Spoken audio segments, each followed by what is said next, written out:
studios in New York City.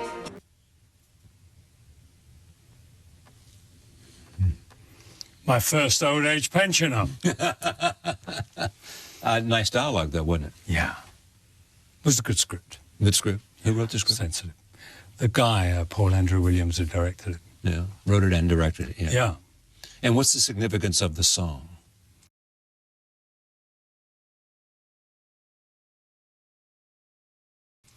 I guess the significance of the song is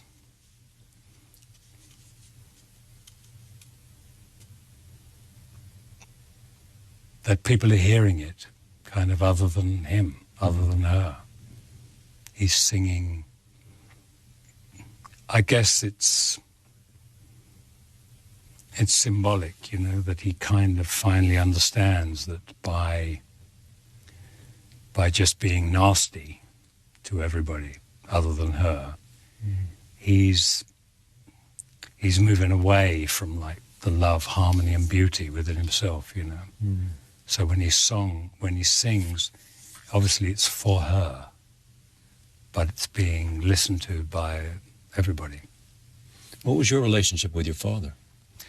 My relationship with my father was exactly like that. My dad was in the Merchant Navy. In World War II, he was torpedoed 3 times. When the war finished, he came home, he was grey. And the grace, I think, had been kind of eroded from him. The grace? Yes, he had a natural grace. He was a very good-looking guy, and he was funny. And war took its toll? Yeah. And I think it took its toll on a lot of men of that generation, you know, because I think it sort of struck me it's rather unnatural for man to kill another man, you know, and whether you do it or whether you see it, it takes its toll on you. And it was so, there's a lot of boys who grew up without being hugged by their dad, without being touched by their dad.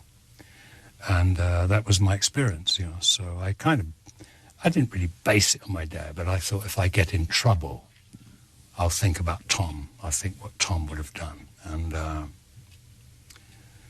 And so in that scene, it was kind of easy because I was the father and the son, you know. Yeah.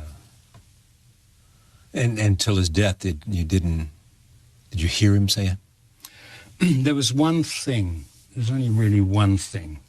The great joy of my life was that I had them for like the first 25 years of my fame. So I was able to really give them and show them and let them know what they'd done for me, as it were.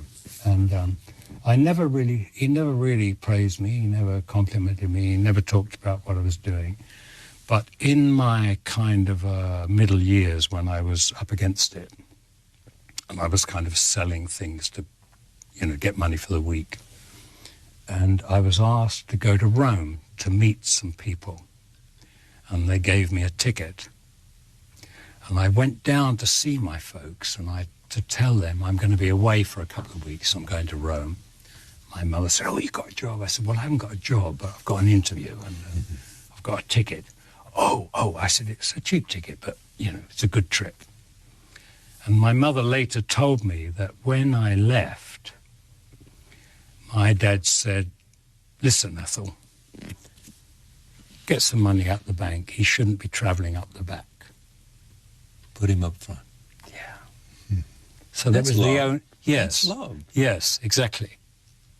Exactly. So that was very heartwarming for me. I mean, it was near the end of his life, but at least I had that knowledge.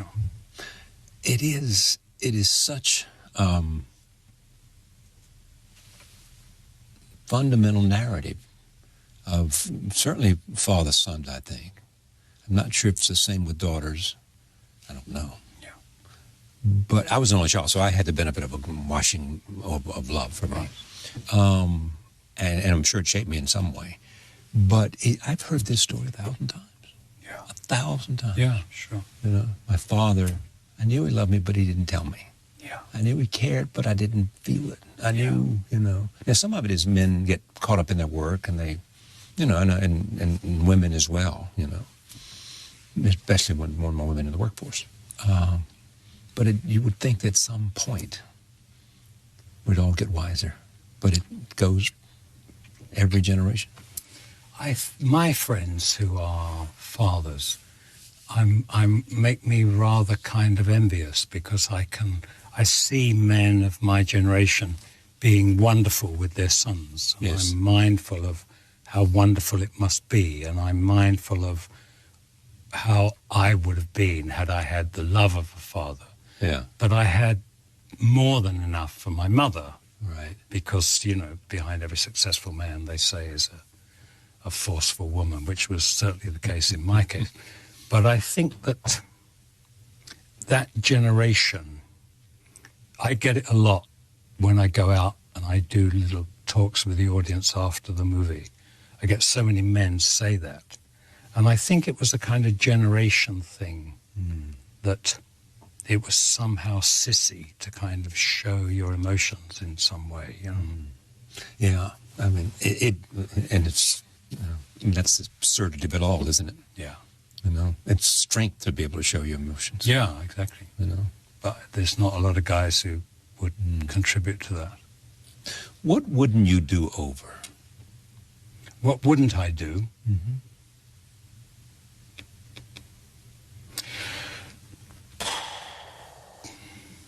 I wouldn't have turned down Camelot. Yeah, of course not. Yes. But I always say... Yeah, but your career, you don't have anything to argue about with your career, do you? No. I always say, I try anything once except incest and Morris dancing. You mean Arthur Murray dancing? What are you talking about? No. No, what? Morris dancing. Oh, Morris dancing. That? Yeah. Oh, yes. With the handkerchief. Yes. And I have. I've kind of, so, I mean, there's nothing I wouldn't have done, really. I mean, even my mistakes, even... It's interesting. His father, Merchant Marine, World War II. Wow, 3 torpedoes. Luckily, he survived. The hard times I've really benefited from, My mother used to say, these things are sent to try us. And I didn't understand it for a long time. But when I saw her live through troubles, she was kind of empowered by it, What have been the hardest times? Oh, I think bringing up 5 kids on £12 a week, cooking 3 meals a day every day, doing all the housework, laundry. When did you do this? No, her. Oh, her. Yeah, I thought, yes. Going out and being a barmaid between children, it was a tough life. Yeah. I didn't have a tough life. When I went to drama school, I was poor, so I couldn't work and go to drama school, so I had to win a scholarship. And I won a scholarship. They gave me free training, but they also gave me £8 a month to live on. So I was quite hungry in those days. And there was a rumour amongst the girls at the drama school, not completely untrue, but the Stamp was anybody's for a bowl of soup and a boiled egg. And, give the boy soup and he'll give you love. Absolutely. Is that what it was? Absolutely. Feed him and he's yours. Do what you want. Absolutely. Nothing wrong with that. Give him enough to keep him erect. There's nothing wrong with that, is there? No, I don't think so. So, but was acting the only thing you ever wanted to do? Yeah. How did you know? I saw Gary Cooper when I was 4. Oh, man, I love Cooper. I saw Beaugest. My mother took me when I was 4 years old. That was my first movie. There it is. Who better to mould your life on, Very classic look. God, but he was a prince, wasn't he? Yeah. There was a kind of an otherness about him, A what? A prince. There was an otherness. An otherness, yes. An otherness. An otherness, There was something... He kind of embodied some kind of transcendence, Coop, Yeah. And as he was from kind of English stock, as soon as I got to be about 12 or 13, I was mature and I was crazy about him. And then I saw Marlon, Yeah, but what is it about Marlon? He just took it to another place? Yeah, he was just the best cinema actor ever lived, And Still is. I mean, yeah. I can't, in other words, you look back at what he did on film, and you can't find anybody did it better. I can't think of anybody who had that variation and that riveting and that kind of, you had to look at him, that presence, the male beauty of the young Marlon. But yeah, exactly. I mean, I had, as you know, had the good fortune to know him reasonably well, and he was fascinating to me. Could never lure him to the table to talk, but actors only will understand this because you can see in what he's doing. You know, there's the magic about him, the way, the whole thing, the voice, the look. But it was also, it had to do with some internal skills he had, yes, that he trained. I talked to him on the set, and on the first day, he was traveling with two girls, you know. They were rather beautiful. They were sort of Filipino or something. Yeah, and right. he came up to me and he said, "See those two girls?" I said, "Yeah." He said, "They want your..." I said, "What about your..." "No, they've had mine." So I was very impressed by somebody that I recognized the greatness of him, that he was so modest as to be present with anybody, you know. Right. And so I asked him, when I got to know him a little bit better, I said to him, "What is all this crap?" You know what I mean? You bring a box in and you say, "Oh, that's me, and, you know, I'll be over there," kind of, why do you do this kind of stuff? And he told me, he said that when he first starts a movie, his first day, he said, "I invest myself in the take. And if the director asks me to do another one, I don't try after that." Marlon Brando. I mean, I'm not sure. I think he's the greatest actor ever. I mean, he's very good. It's just, he's such a weird guy, but yeah, he's a very good actor. It's funny, that story about those two women that they've had mine.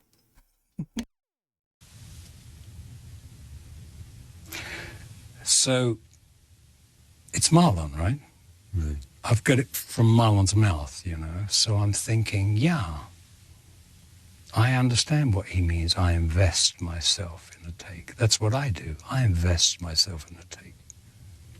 I'm empty, but I'm not vacant. I'm present, but I'm empty.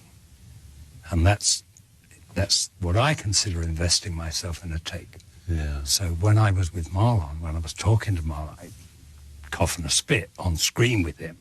But the 12 days I spent with him on set with him was some of the best, most rich experiences I've had, really. Because it kind of reassured me that what I'd been trying for all these years was I was on the right path. Exactly, on the right path. I was just thinking that. You know, you can be. I know. You know, you can come away with that saying. What happened to Charlie Rose? Wasn't he like canceled? Did anything happen with that? Like, he was accused of sexual something, and did anything happen with that? I mean, he didn't go to jail, right? What did he, like, comment some women that he thought was, like, pretty? Because, I mean, I do think he is a good interviewer. Like, I've watched a bunch of interviews with him, and I think he's good. It's just, like, he was just kind of there for a long time, and then next day he's gone. Just thrown in the trash. You know? Victim of the Me Too movement. And it's just like... I mean, and then nothing happened. Like, was there a case? Was he sued? You know, I mean, you know... Did he, you know, he didn't go to jail? I don't know. It's just like he just thrown in the trash just one day. Just kind of crazy. I'm getting somewhere. I know I'm on the right path. You know, I know I can see how It goes from here to here to here to here. Yeah. Right? Yeah, but he was talking about that part of us that's already perfect, you know. So seeking is a movement away from it, you know. So Marlon was about he was kind of operating with the energy of presence, you know. And that's what I'd learned, what I picked up, you know, during my time in the East, you know. But he was What was that time in the East about? It was about being forgotten at the end of the 60s. It was about the phone never ringing and just being dumped. Like when the 60s ended, I kind of ended with it. You were how old then? I was 32, 33. I was still good looking. I was still in good shape, you know what I mean? Yes. And the phone just stopped ringing. And there was no real reason, except that I was so identified with the 60s. That when it ended, I kind of ended with it. I'd call my agent, I'd say, I've heard about this great script. Oh yeah, they're looking for a young Terence Stamp. I'm 32. Yes, young. And rather than face the day-to-day, moment-to-moment disappointment of the phone not ringing, I travelled. And when I hit India, I thought, wow, this is okay. Can pick up a few things here. And so you just traveled and learned and absorbed and yeah. drank By the deeply, time the drank call- deeply of the experience. Yeah, and when the call came, I'd somehow transformed from, psychologically, I no longer thought of myself as a leading man. I thought of myself as an actor. As a character actor or Yeah, just a... character actor. Yeah. And that made me fearless. So Fearless. so I could do anything. There was nothing I couldn't do Yeah. once I'd given up the idea of this persona, you know, the modern. I know people who couldn't do that and their career suffered, you know? Yeah. They couldn't accept Yeah. the idea of themselves Yeah. as not the leading man, as not getting the woman, Yeah. as not, you know. A friend of mine, an old teacher of mine at drama school, is a wonderful actor. He worked with Cary Grant in The Grass is Greener. Yeah. And I had coffee with him recently, and I said, did you have many chats with Cary Grant? Because he was somebody I loved, I never met. Right. And he said, yeah. He said, I had lots of chats with him in the wagon between takes. And I said to him, when are you going to retire? I said, what did he say? He said, when I can't get the girl. Yes. You're going to hear the Cary Grant. And I thought, I can't get the girl. I never get the girl. You know what I mean? Yeah. I can't retire when I can't get the girl. I haven't got the girl since 66, you know. I haven't got the girl since Julie Christie, you know. And that's what he said. Yeah, that's what he said. But Wow, I should watch some of his '60s movie. Honestly, I'm not that familiar with his '60s stuff. I mean, Superman 2. He's in Young Guns. It's like that era I'm more familiar with. He's in Episode 1, Phantom Menace. The Limey's a great movie. A bunch of good movies in that time, but yeah, I guess, yeah, I don't know. I guess he was really huge in the 60s. I'm just not that familiar with it. I can go on forever, you know what I mean? I mean, I'm doing a thing for Tim Burton. It's like a cough and a spit. It's like 3 days. Yeah. But it's with Amy Edwards. It's with Yeah. Christoph Waltz. It's with Oh, Tim God. Burton. It's in Vancouver, you know, Oh, the gold just grey go. of Yeah. sunlight, you know. I'm a performer, you know. I like to be in So a troupe. what director has been good for you? Well, Uslanov discovered me, Yeah. and he was a great man as well as a great genius. Right. Hey, first Hollywood movie, Yeah. William Wyler. Not bad. Not Best bad. director ever lived. Every film he made was artistic and critical success, except the last one. That's when he didn't get the girl. That's when he stopped. Yeah. So for a young actor, for a 23-year-old actor, to work with Wyler Yeah. doesn't get any better than that. Yeah. And you learn. You learn everything, really. And then, of course, before and after Fellini, you know, going to Rome to be the first leading man to play, English leading man, to work with Maestro, you know. What do you remember of him? I remember him loving me And the price Loving. was, he loved me. Yeah. I got off the plane, he looked at me, He said, was love. he said love. Yeah. Terence francobollo, come stai?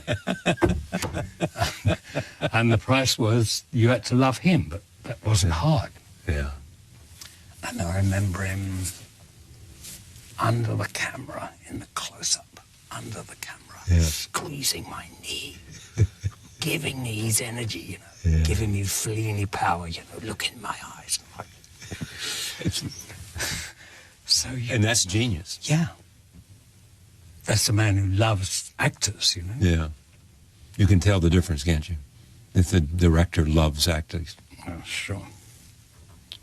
He was never in a tent looking at a video with a horn, you know. Yeah. He was under the camera. He knew what he wanted. Yeah. And when knew, he got and it, knew when he got it. Yeah. take one, we're in the wrong I got place, you know. Yeah. So he was as good as it is. Yeah. Yeah. And But that was the 60s, too. yes, but also he introduced me. He introduced me to Piritosi. He introduced me to Contessa Vanda Scaravelli, who taught me yoga. He took me to lunch with Krishnamurti. Yeah. You know, I became a vegetarian. I became a vegetarian in 68 after meeting Krishnamurti. I started doing breathing. I started doing yoga, you know. And I came back from Rome different. And then I got the job with Pasolini, and Pasolini would film me. He filmed me when I wasn't looking. And of course, you know, I'm the eye that never sleeps. I saw him after a few days. What's he doing? And I realized he didn't want what I did. He wanted what I was. So that was another incredible moment for me. He wanted what I was. Yeah, so I thought, okay. That's when I started going into the shot empty, you know. Because I thought, if he wants what I am, the more I'm in amness, you know, the better he's going to like it. And as it was a part without words, it was a kind of easy introduction to be present in the present, you know. I've asked this often because I'm curious about it. Yeah. What is it about acting that makes it good at its best? What happens? What happens is that between action and cut, you are tethered to the best of yourself. You're tethered to just the awareness that's before. It's what thought comes from. It's what emotions come from. It's pre-thought. It's pre-emotions. It's just a kind of a silence. It's a quiet, which contains it's lacking nothing, but nothing is in it. Wow, I can listen to Terence Stamp all day. He's got a great British accent. Just him talking about acting. Excess, you know. And there's a kind of subtlety of vibration that comes from that quiet. And it's different from the vibration of thinking things through. And it's only my opinion, Charles. It's an important opinion. But the camera seems to love that. And the camera conveys it to the audience. And it reminds the audience of what in them that is looking, of what in them that is listening, you know. So there's an empathy that comes with non-separation, you know. You don't feel separate. What's separate when you're watching a great actor on screen, you know? You're not separate. You're connected. You're joined. You're connected. And I think that's what moves me when I was first going to cinema. There were actors that moved me, and I And I strove to be one of those kind of actors. So that's what I believe. I'm not saying that happens often. It happens sometimes. But when it happens, there's a feeling of joy, you know. But the question then becomes, why does it happen when it happens? Well, that's the unquestionable, you know. That's the mystery of life, isn't it? Yeah. That's the kind of self-illumination of consciousness, you know, that you can't escape from. I mean, it's always there. That's the reassuring thing. So it makes death the price of having been individual, you know. What is it about you that makes women crazy? I wish I knew. They always expect me to look like I look on the screen, and I always let them down, you know. No, but I mean, I think of the Brando. I mean, the list that I read. Yeah. Come on, tell me. Well, I don't know. I genuinely don't know. No, you just I really. know. But you know what I think it is? I mean, I think it's partly your physical attractiveness, intelligence, and some sense of being connected to the moment. You know, living in the moment. Well, yes, and that I guess my first awareness of that, I guess when I see a woman whose beauty I'm taken by. Yeah. When I'm unaware, it's really noticeable. I say, I let the unawareness remind me to be aware, you know, because I don't. For a young man, you know, I mean, it was the most exciting thing in my life was girls, you know. Girls. Yeah. And as I was a youth, after the pill and before AIDS, it was a good moment to be interested in girls. And you knew some of the best ones. I think so. Thank you for coming. Oh, My pleasure. time flies when you're having a good time, right, child?